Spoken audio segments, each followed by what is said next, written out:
Well, big political change coming not just in this country, but right across Europe as well. The European elections are now underway. The Dutch heading to the polls today. The European elections have begun. And, you know, the Netherlands is a good example of just how much politics is shifting, is changing across Europe right now. Of course, you've got a new government actually featuring, supported by Geert Wilders' party, who emerged as the largest after the last Dutch election.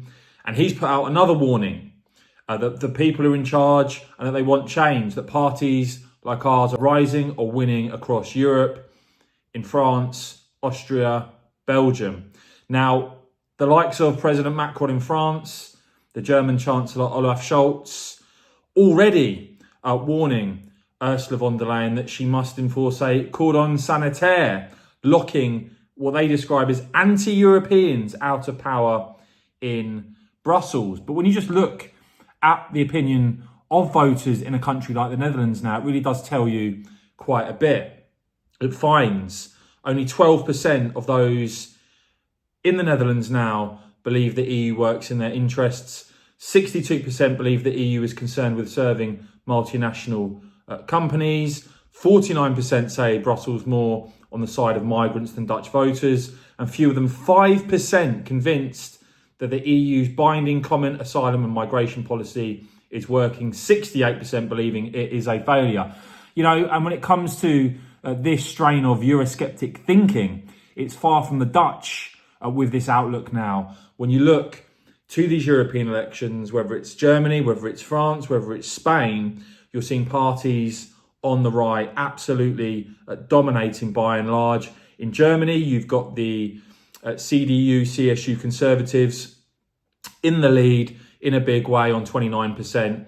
In second, you've got the AfD, some huge controversy surrounding the party recently in Germany, but they're still on 20%, up from 11% in 2019. And the party of the German Chancellor Olaf Scholz there, the Social Democratic Party, only on 16%, set to be in third place.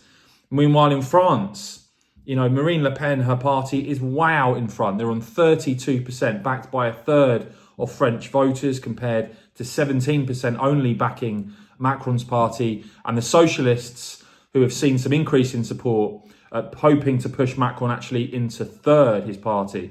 In Spain, you've got the Conservative People's Party way ahead there. They're up considerably, whilst you've got 15% backing the nationalist Vox Party. And in Sweden, yes, the Swedish Social Democratic Party leading on 29% on the left there.